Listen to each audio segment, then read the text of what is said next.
Nabalikan ta mga higala. Kinis Madriaga, inig paminaw nimo, daan gyud ka careful gyud ka inig paminaw daan. Ngano man, ang iya ra bang pamahayag pagsugod pa lang ha. Ang iyang pamahayag si kanhi Congressman Roy Logoles. Maoy tao siyang Roy Logoles. Nya siya si Roy Logoles, nga congressman sa Paranaque, ni anang 2016 kay mudagan man sa presidente Duterte pagka-presidente, maoy ni introduce niya ngadto kang Digong. So si Digong sad, maoy ni introduce niya ngadto kang Sara. Ati man ang pagsugod pa lang sa istorya, kanang narration na, pagsugod pa lang, ang nag-introduce ko niya, tao siya ni Roy Logoles, si Roy Logoles may nagpaila-ilay ng Duterte. Timan idaan, si Roy Logoles patay na ba? Mukalawat na ka ng istoryaha nga, namatay na ba si Roy Logoles? Di naman na mapangutanan si Roy Logoles. Timan kanang patay na gani, mukuha kita og lain yung corroborating evidence, ana. Kay lisod man kayo na mahigala nga patay na unya mo imong tuuhan nga, mo gigamit nga, kuha na. Sama karon kining naminaw na to ron. Og moingon na inyong mga igsuon ron. Kamo mga naminaw ron. Doon na mo yuta. Nya pagaman, kamo man nagsuon day maingon. Maingon ang kamagwangan.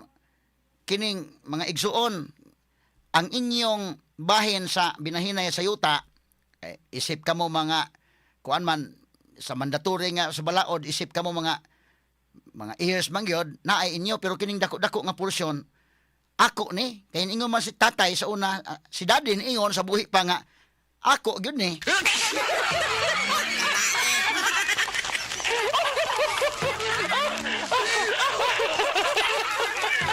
Sus Ginoo ko kung imong tuuhan na patay na labas daddy.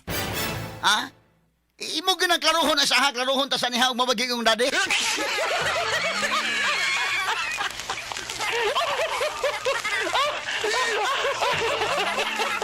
Busa kana mga higalang istorya nga mogamit kag patay na nga di na ra ba makasulti. Careful ka na evaluate na klaro. Kay basig mo ingon na inyong igsuon na labi na kamagwangan mingon kamo mga manghod. Ay lang gimog palag kay mao bay tugon yung tatay nga kini bang mga mo'y tugon ni daddy ni papa ni tatay nga kini siya mga kabtangan kani ako'y gibinlan gyud.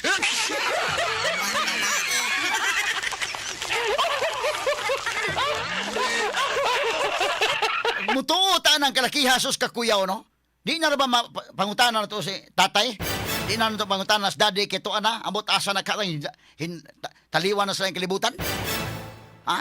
Mao kining istoryaha kining mo niya, maoy gi tao kong Roy Logoles, si Roy Logoles maoy nag-introduce nako ngadtong Duterte. Di naman mo pangutana sa Roy Logoles day.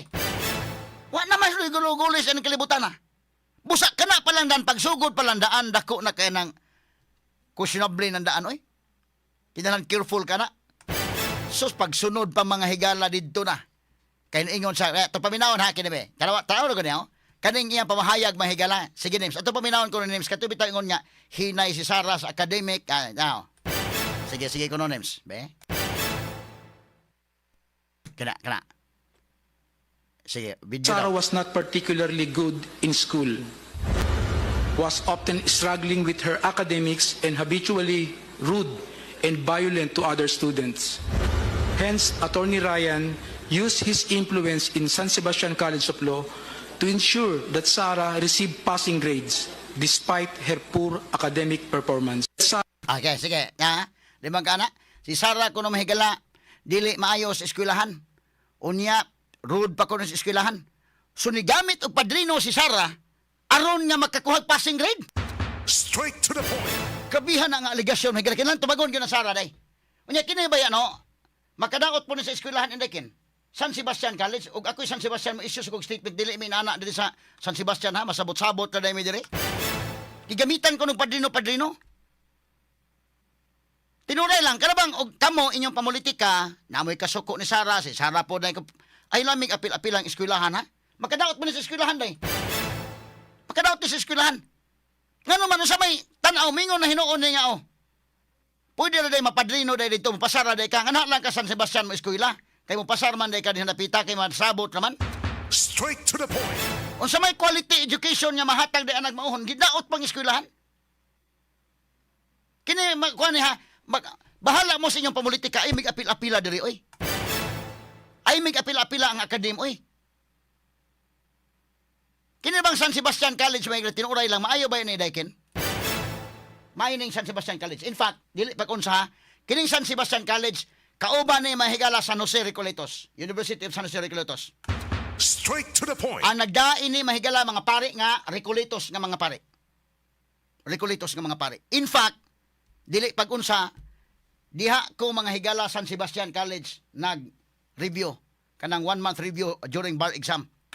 Wa man ko mahigala makakuan yun kay pag-review nako dili ko graduate sa University of San Carlos pero tinuray lang kana magong University of San Jose Recoletos at that time sa among panahon nindot ang ilang review, ang schedule sa review ba. So malagmit ikaw Attorney John Cagulada naghapit dita mag-abot ni Sara Duterte dito sa kuan, dito sa San Sebastian. Kay kini mo mahigala ang San Jose Recoletos at nakamastilal ko diha San Jose Recoletos. Nya diha po ko nag-review. Maayo ka ng San Jose Recoletos o dili pag-unsa ba? Dili pag-unsa ba? Nakamastilal ko diha, naka-review ko mahigala sa akong law school kay at that time magundam ko sa Dean Riano bitaw. Katos Dean Riano mo to'y Dean manghigala sa San Sebastian College. Maayo to. Nga Dean mga kaigalaan.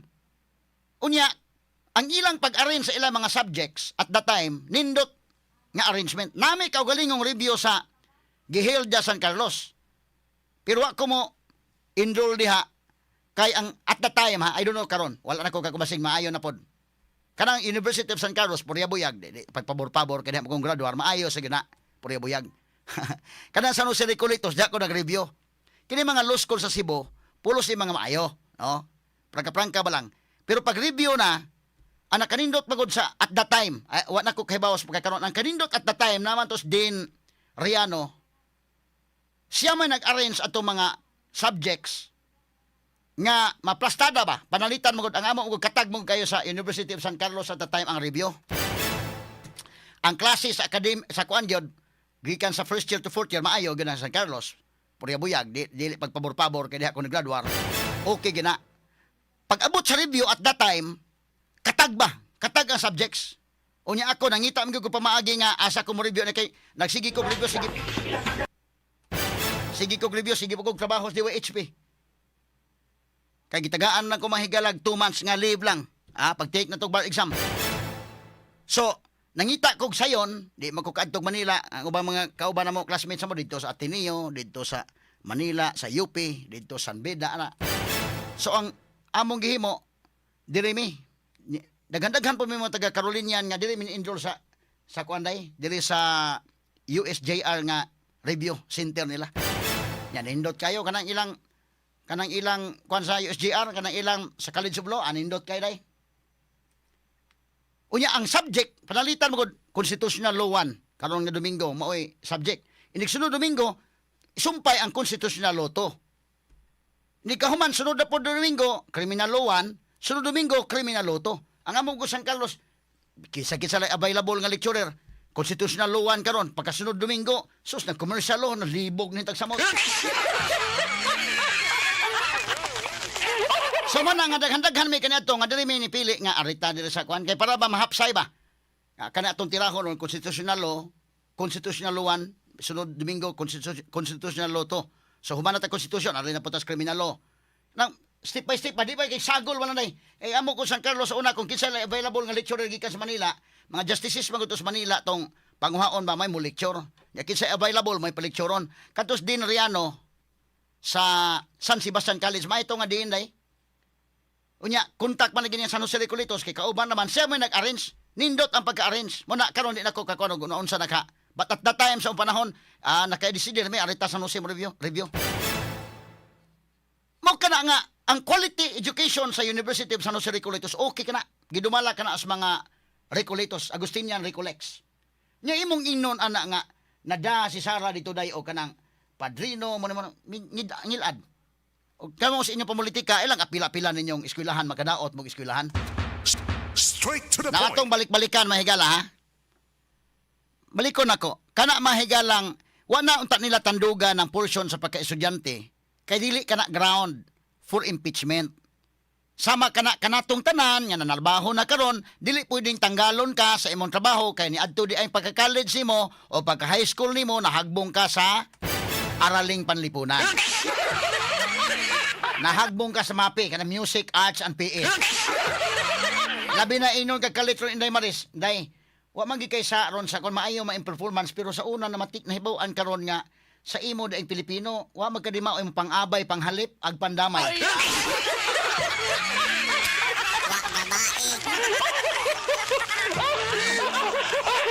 Wa man day kakailaon sa pang-abay o panghalip.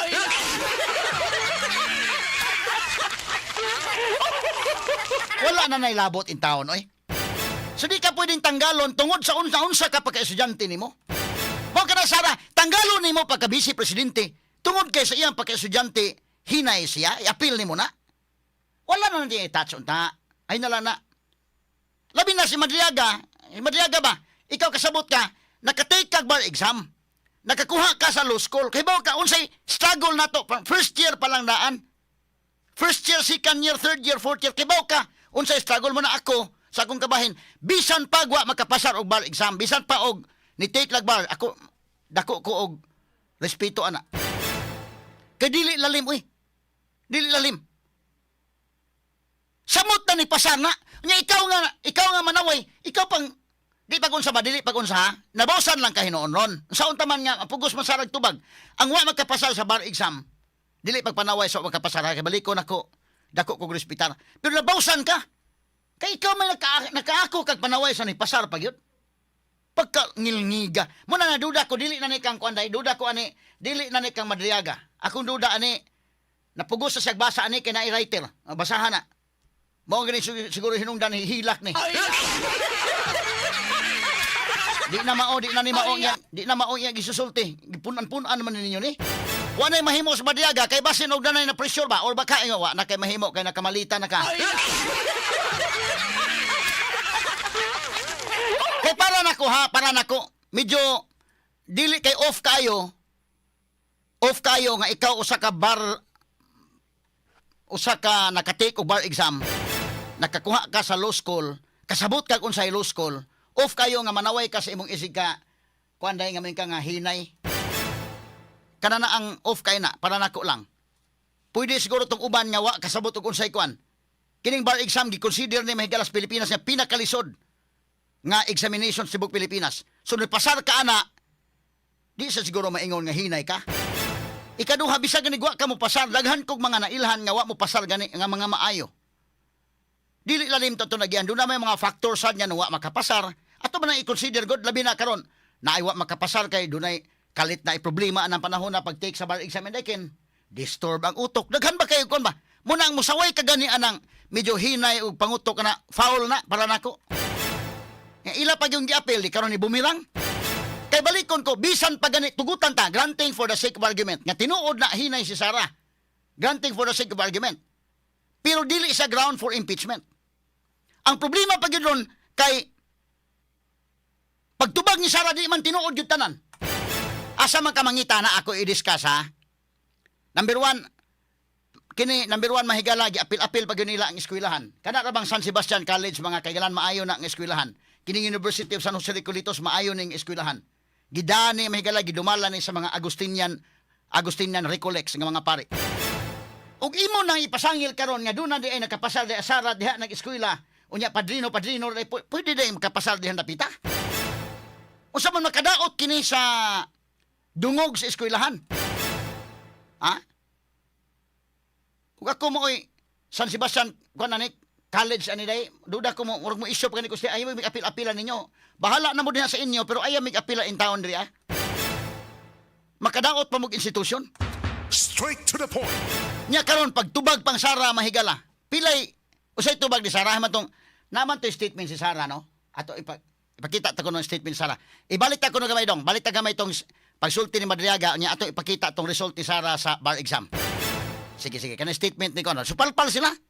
Nasupalpal. Oh, tanawa ha. Ibalik tong ka Madriaga kuno gamay dong names. Unya dayon ato ipakita tong nabitay picture ni Sara nga nay kana. Sige kuno me. Ano? Mo ni ang gisulti ato paminawon. Sarah was not particularly good in school, was often struggling with her academics and habitually rude and violent to other students. Hence, Attorney Ryan used his influence in San Sebastian College of Law to ensure that Sarah received passing grades despite her poor academic performance. Okay, pause. Limang ka, Sarah is struggling kuno sa iyang academics. Sa to pang kalisod gyud siya sa iyang academics. Ang nagsulti kana punto por punto ba lang ba? Kini siya nga portion makagilaan immaterial, irrelevant. Ang witness is incompetent to testify because dili sa classmate ni Sarah, dili sa professor ni Sarah. Hearsay evidence. O sa korte ni dili ni madawat, ilang man gipugos gyud. Nagtuo siguro sa mga tao madawat, samot di madawat sa mga tao. Ang naminaw na tulong mga tao, kasabot sila. Simple man kayong sabdon. Kamong tanan, kitang tanan ron nga naa nay trabaho ron, di ta pwedeng tangtangon tungod kay wa ka nakasabot og unsay panghalip ug pangabay sa unas Filipino subject nimo sa diyang high school ka pa.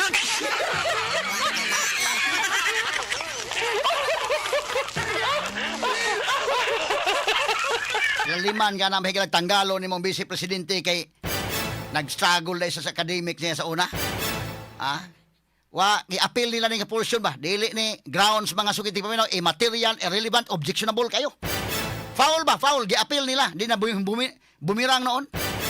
Nya, karon mga kaigalaan, struggling ko no Sarah sa academics, mo ni mo una, aron pagsiguro lang yun nga na ang mga higalay, makapasar siya na aron na yun nga makasiguro nga passing grade ay. Usay passing grade niya sa iyang bar exam, 80% may kuha nga score. Straight to the point. Dako naman na kayo, tanaw ha. Ako i-explain ha. Sige, kanidong, atong i-zoom in dong. Mo ni ang kuan, okay. Sara Duterte. 2005 bar exams.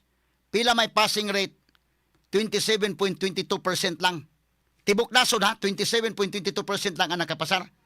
Unya, kini may galang iyang nakuha nga grado is 80%. Pila may passing sa bar? 75%. Nakalabaw pa kanig 5% si Sara sa passing. Pero katos digong, may umitos digong, dadi, manakinahanglan ng ako, mas lisod ning ako, kay kada bang, kanang igo ang pasar.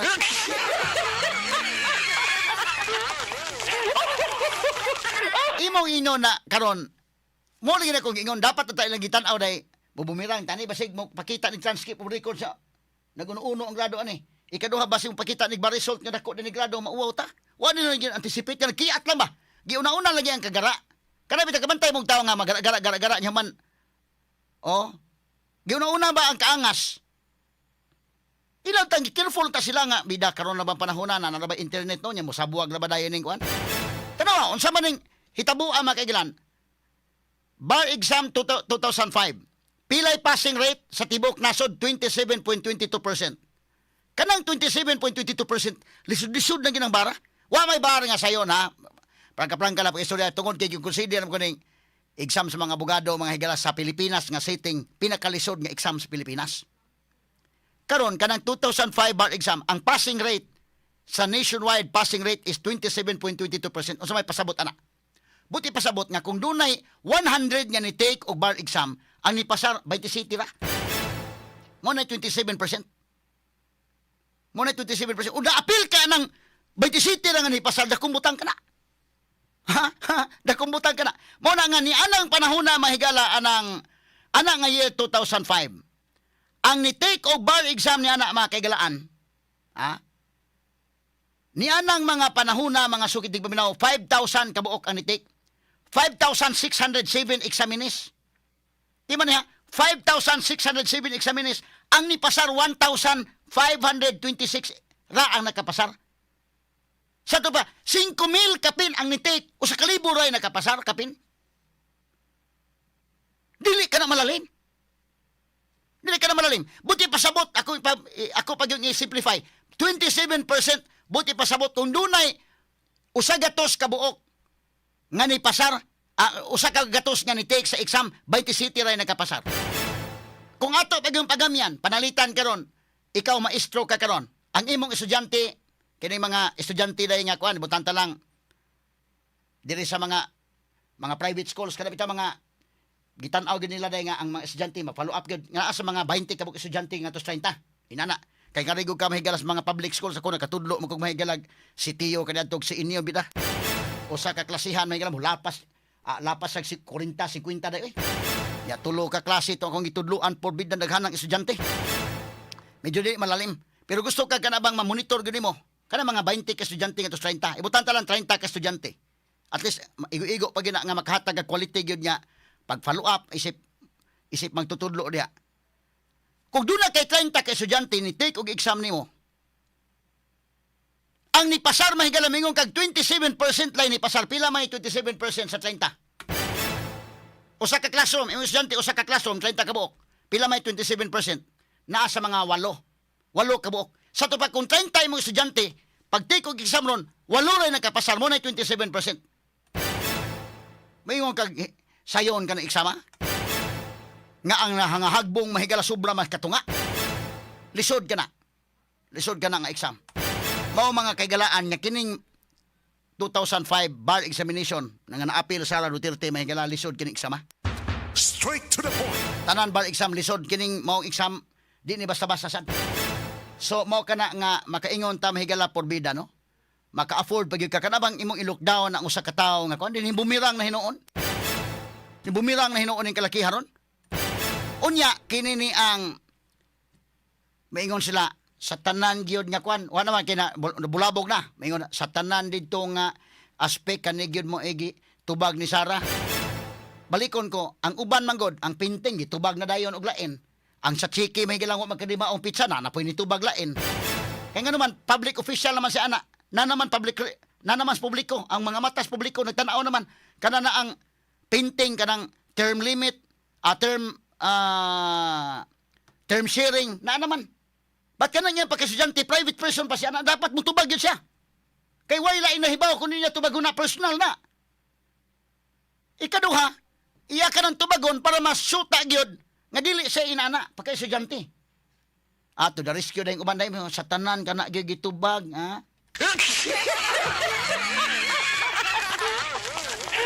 Kana gitubag sa tanan, kaya ang uban mahigalang anggol na tubag na sa mga tao rin tubag, wa na mo hatag A4 Sara. Kining porsyon na iya gyud tubagon kay personal man niya na. Ikaduha na establisar mga kaigalaan nga sayop ang gisulti ni ining Madriaga. Nan ko maestablisar na kana palandaan bugbog na ang mga tao mahigala kasabot na. Ngano man inikadto nimo sa husgado timan dili man ka maingon makadaot sa tibuok nimong testimonya day. Mo bitay kung giingon dapat pagtestigo nimo og naa day porsyon nga medyo dili tinudayaw sa guli. Kay makadaot na mga higala sa tibuok. Kaysa imong pagpanumpa, isip usa ka witness, wa man ka nanumpa nga di ka mosulti sa tanan, miingon man ka, gipapanumpa ka, do you swear to tell the truth, the whole truth, and nothing but the truth? O sa Bisaya pa, manumpa ka ba nga mosultis kamatuuran sa tibuok kamatuuran o kamatuuran lamang? Ika, yes I do. Ano man ka? O man yun niya, manumpa ba ka? Do you swear to tell the truth, the half truth? Wa man yung half truth. Diklaro do you swear to tell the truth, the whole truth, and nothing but the truth? Manumpa ka ba? Nga musulti sa kamatuuran? Sa tibuok kamatuuran, wag yun ina. Kamatuuran sa tunga-tunga lang, nga kamatuuran. Wala ina, nga parsa lang nga kamatuuran. Giingon yun, manumpa ka ba? Nga musulti sa kamatuuran, sa tibuok kamatuuran, o kamatuuran lamang. Mingo magkag-yes. Tiya mo na. So mo na pulpog manghigala. Shattered into pieces. Kining maong pamahayag ni Madriaga. Nga naman balikon ako, umingon, kana ra gitubag, natural. Kay gitubag na ang uban sa mga tao. Ikaduha, pagguba sa credibility. Because sa imong pagpanumpa, anak ka sa korte manumpa o sa impeachment court, ang panumpa, do you swear to tell the truth, the whole truth, and nothing but the truth? Not just number one. Simply dominant.